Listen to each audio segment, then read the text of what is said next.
علیکم ساتھیوں، میں فیضان رضا آپ سبھی کا F R knowledge network میں سواگت کرتے ہیں۔ یہ ویڈیو خاص کر C B S E board class 10 کے بچوں کے لیے ہے۔ نوائے اردو سے ریلیٹڈ یہ ویڈیو ہے۔ جو بھی بچوں نے C B S E board میں کورس 1 کا آپشن اردو چنا ہوگا ان کے لیے یہ خاص کر معتبر ثابت ہونے والی ہے۔ اس سے پہلے والے ویڈیو میں ہم سبھی نے پروفیسر محمد مجیب کی حالات زندگی اور ڈرامہ کے تعریف اور ان کے اجزائے ترکیبی ہم سبھی نے پڑھا۔ آج سید عابد حسین کی حالات زندگی کے بارے میں نظر ثانی کریں گے، ان کے بارے میں پڑھیں گے۔ جیسا کہ آپ سبھی دیکھ پا رہے ہیں، سید عابد حسین 1896 عیسوی میں پیدا ہوئے، 1978 عیسوی میں ان کا انتقال ہوا۔ چلیے آگے کیا کہہ رہے ہیں۔ کہہ رہے ڈاکٹر سید عابد حسین کا وطن دائی پور، ضلع فرخ آباد، اتر پردیش تھا۔ فرخ آباد کہاں ہے؟ تو اتر پردیش۔ ان کا سید عابد حسین کا وطن کہاں ہے؟ دائی پور ہے، ٹھیک ہے۔ عابد حسین کی پیدائش بھوپال یعنی مدھیہ پردیش میں ہوئی۔ ان کی پیدائش کہاں ہوئی؟ بھوپال میں ہوئی، مدھیہ پردیش میں ہوئی، جہاں ان کے دادا اور والد ملازمت کرتے تھے، یعنی ان کے دادا اور والد نوکری کرتے تھے کہاں؟ بھوپال میں، وہیں ان کی ولادت ہوئی۔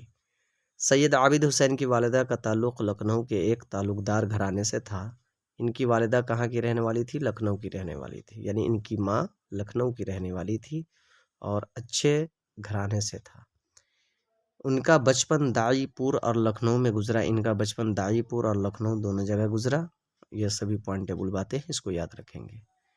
ابتدائی تعلیم گاؤں کے اسکول میں اور ثانوی تعلیم بھوپال میں حاصل کی۔ الہ آباد یونیورسٹی سے بی اے پاس کیا اور پھر اعلیٰ تعلیم آکسفورڈ یونیورسٹی برطانیہ اور برلن یونیورسٹی جرمنی میں حاصل کی، یعنی آکسفورڈ یونیورسٹی برطانیہ کا جو آکسفورڈ یونیورسٹی ہے وہاں، اور برلن یونیورسٹی جرمنی سے انہوں نے حاصل کیا۔ کہ سید عابد حسین نے فلسفہ میں ڈاکٹریٹ کی ڈگری لی۔ جرمنی سے واپس آ کر ڈاکٹر ذاکر حسین اور پروفیسر محمد مجیب کے ساتھ جامعہ ملیہ اسلامیہ میں کام کرنے لگے۔ اب کن کن کے ساتھ جامعہ ملیہ اسلامیہ میں کام کرنے لگے تو آپ اس لائن کو اپنی کاپی میں ضرور لکھ لیں کہ جرمنی سے واپس آ کر ڈاکٹر ذاکر حسین اور پروفیسر محمد مجیب کے ساتھ جامعہ ملیہ اسلامیہ میں کام کرنے لگے۔ جو پروفیسر محمد مجیب کے بارے میں ہم نے کل پڑھا، اس ویڈیو میں آپ ضرور دیکھیں گے۔ پروفیسر محمد مجیب کی پوری حالات زندگی بیان کی گئی ہے۔ کہہ رہے جامعہ ملیہ اسلامیہ میں کام کرنے کے ساتھ ساتھ ڈاکٹر عابد حسین تصنیف و تالیف کا کام بھی کرتے رہے۔ جس طریقے سے محمد مجیب پورے انتظام و انصرام کے باوجود انہوں نے تصنیف و تالیف کا کام کیا، ٹھیک اسی طریقے سے جامعہ ملیہ اسلامیہ میں کام کرنے کے ساتھ ساتھ، یعنی پڑھانے کے ساتھ ساتھ یہ کیا کرنے لگے؟ تصنیف و تالیف میں بھی مصروف رہے۔ انہوں نے سب سے پہلے 1926 میں ایک ڈرامہ پردہ غفلت لکھا۔ سب سے پہلے انہوں نے 1926 میں پردہ غفلت لکھا، یاد رکھیں گے۔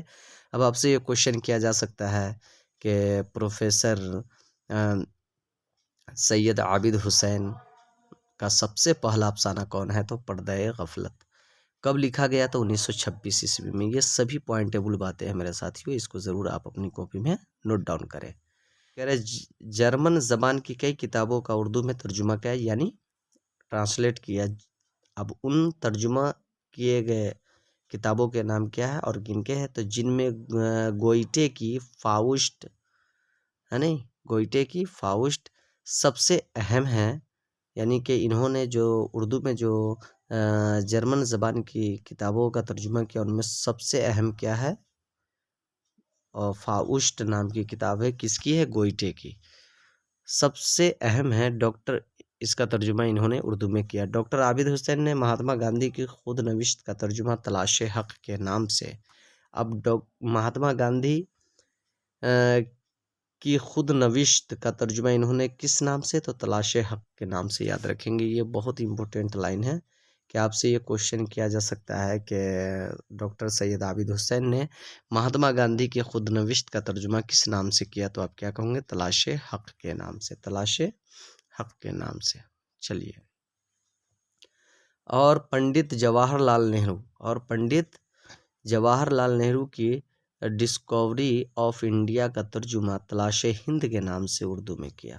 اب انہوں نے مہاتما گاندھی کا تلاش حق اور پنڈت جواہر لال نہرو کا ڈسکوری آف انڈیا کا ترجمہ تلاش ہند کے نام سے شائع کیا۔ اس کو آپ اچھی طریقے سے نوٹ ڈاؤن کر لیں اپنی کاپی میں، یہ بہت ہی امپورٹنٹ باتیں ہیں۔ چلیے، اردو کے علاوہ انگریزی میں بھی کئی کتابیں لکھی جن میں قومی تہذیب کا مسئلہ اور ہندوستانی مسلمان آئینہ ایام میں اردو انگریزی دونوں زبانوں میں شائع ہوئے۔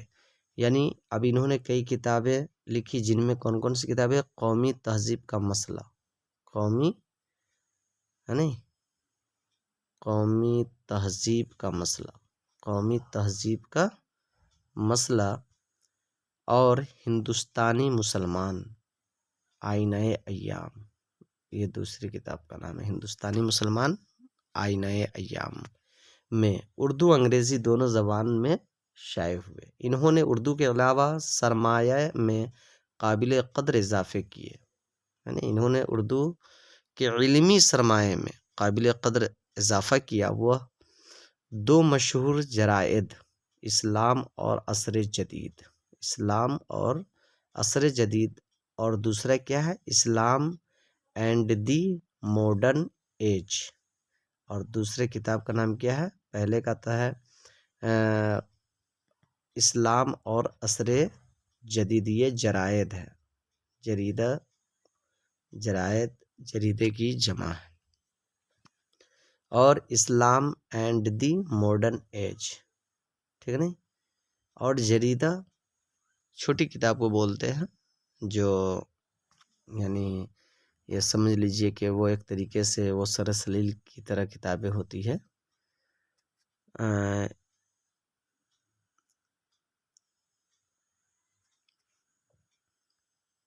دیکھیں اب آگے کہہ رہے کہ انہوں نے اردو کے علمی، انہوں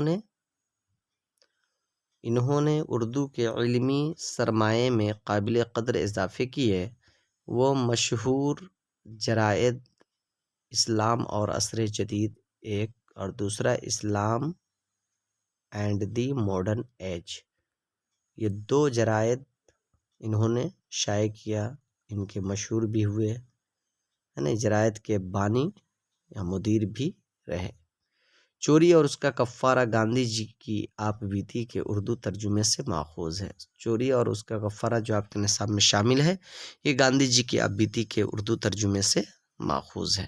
تو میرے عزیز ساتھیوں، جیسا کہ آپ نے سید عابد حسین کے بارے میں آپ نے پڑھا، اب انشاءاللہ آپ کے نصاب میں شامل چوری اور اس کا کفارہ جو شامل ہے، اس کے اوپر ہم بات کریں گے اگلے ویڈیو میں۔